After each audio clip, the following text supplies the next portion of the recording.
I never cared what people thought about my clothes. While my cousins chased designer brands and my sister filled her wardrobe with expensive outfits, I happily shopped at thrift stores. I loved finding hidden treasures for a few pounds, repairing old jackets, and wearing things that had character.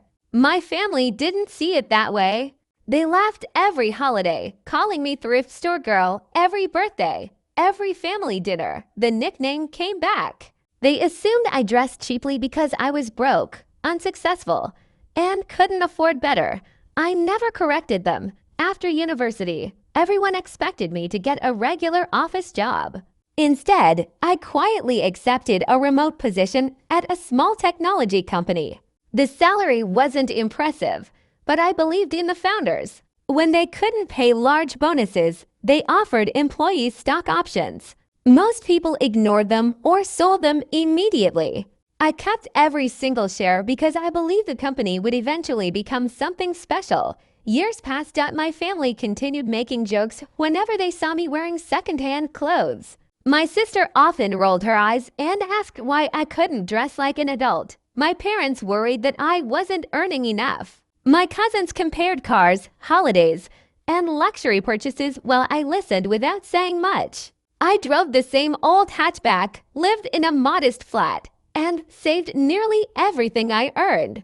I never felt the need to prove anything. Then everything changed. The company announced it was being acquired by a global corporation.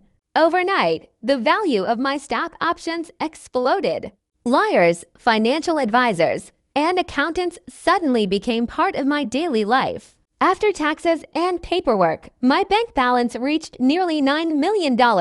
I didn't celebrate publicly. Instead, I quietly met with financial planners, invested most of the money, donated anonymously to local charities, and continued living exactly as before. I still visited thrift stores every weekend because I genuinely enjoyed them. Money had changed my financial future, but it hadn't changed who I was. Months later, my parents organized a large family reunion. Everyone gathered for dinner, and the teasing began almost immediately.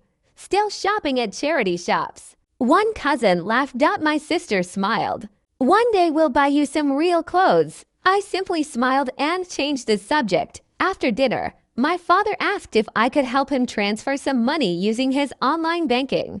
While sitting beside him, I received a notification from my investment manager confirming a large dividend payment. Before I could lock my phone, my sister glanced at the screen. Her eyes widened. She thought she had misread the number. She grabbed my arm and whispered, "Is that ... $9 million?" The room fell silent. Everyone looked toward US. I sighed because I had never wanted this conversation. My father asked quietly if the figure was real. I nodded. Nobody spoke for several seconds. The cousin who constantly mocked my clothes stared at me in complete disbelief. My mother looked confused.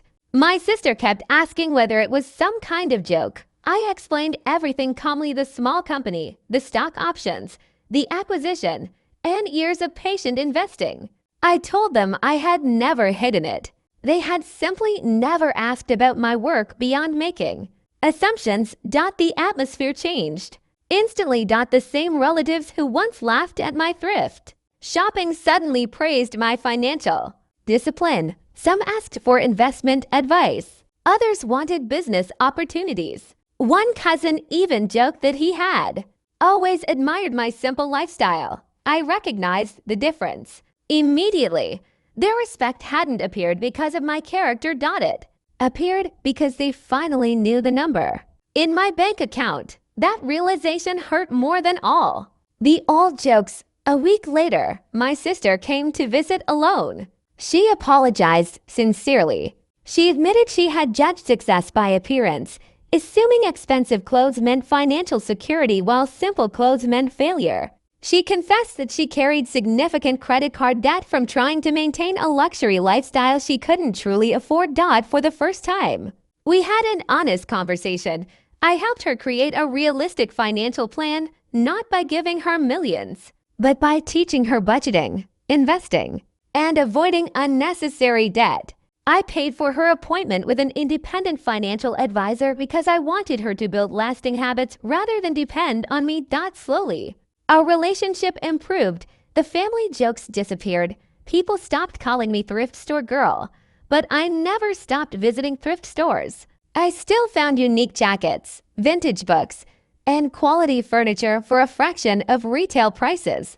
Every purchase reminded me that value isn't determined by price. Looking back, I realized the nickname had never really been about my clothes. It reflected how quickly people judge others based on appearances. They assumed they understood my entire life simply because I preferred inexpensive things. They were wrong. Money can reveal character, but it also exposes assumptions. Some people spend fortunes trying to look wealthy while living with constant financial stress. Others quietly build real wealth without changing how they live. My account balance never made me wiser than anyone else. It simply gave me freedom to choose work I enjoyed, support causes I cared about, and live without chasing other people's approval. Even today, when someone compliments an old jacket I bought for £5, I smile and thank them. They rarely believe me when I tell them where I found it, and that's perfectly fine, because the most valuable thing I ever owned was never the $9 million sitting in my account. That it was learning that genuine confidence comes from knowing your worth without needing to display it for the world to see.